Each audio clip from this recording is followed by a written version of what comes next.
Lagos, vibrant, chaotic, alive. Beneath its bustling streets and neon lights lies a story, one of love caught in the grip of betrayal, where family scars run deep and hope fights to survive. Amara had always dreamed of something more.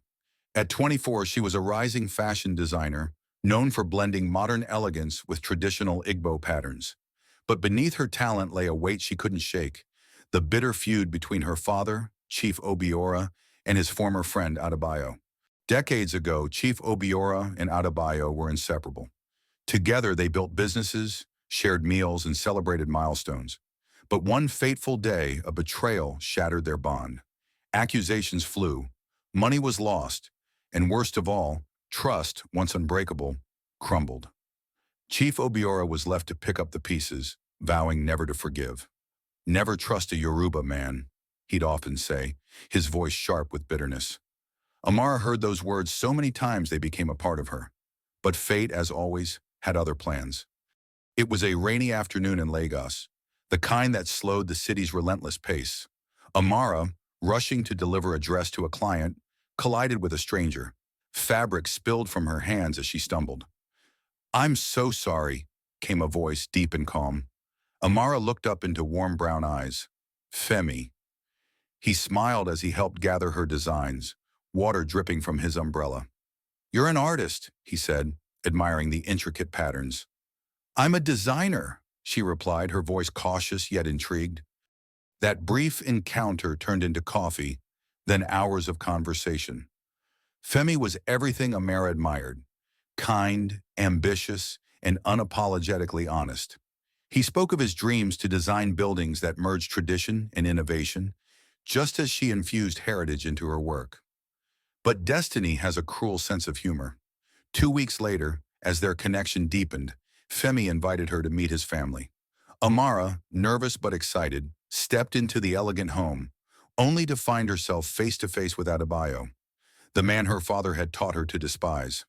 "You didn't tell me," she whispered to Femi, her heart pounding. "I didn't know," he admitted, his voice full of regret. The revelation was a storm. Chief Obira, when he found out, erupted in anger. "You will end this, Amara," he demanded. "This family cannot withstand more disgrace." On the other side, Adebayo warned Femi, "Stay away from her. That family cost us everything." Amara and Femi were torn, not just between their love, but between the weight of generations. Yet their connection was undeniable. They found solace in secret meetings, whispering dreams of a future where their love could exist without judgment. "We're not our fathers," Femi told her one night, his voice firm. "We can be better."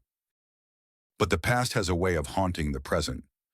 At a family gathering, Amara stumbled across an old letter hidden in a drawer. It was from Adebayo, addressed to her father, a plea for forgiveness. "Obiora," it read, "I didn't betray you. I tried to save us both. Please let me explain." The letter, never opened, revealed the truth. Adebayo had acted out of desperation to save their shared business from collapsing. The betrayal Chief Obiora carried for years was rooted in a misunderstanding. Amara's heart raced. This truth could change everything. But would her father even listen?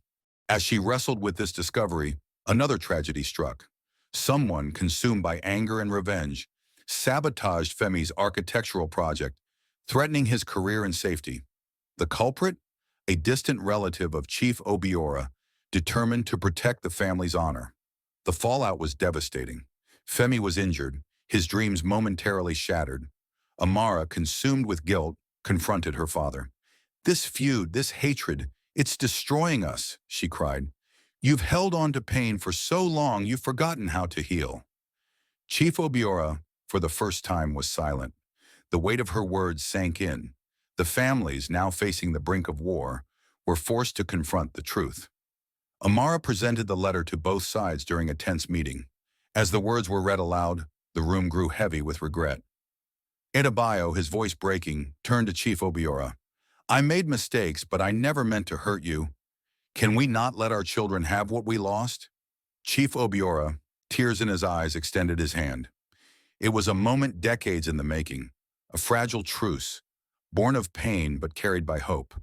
Amara and Femi stood together, watching their families take the first steps toward healing.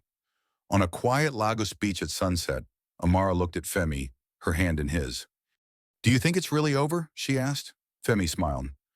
The past leaves scars, but it also teaches us to fight for the future. The waves lapped at the shore and the sun dipped below the horizon, a symbol of endings and beginnings. Amara and Femi's love had endured storms, scars, and doubts, proving that even in the face of history, hope can prevail. Because love, when it's true, isn't just a feeling. It's a force strong enough to heal generations. Thank you for watching. Please subscribe. Click on the notification button to always get more African folktales.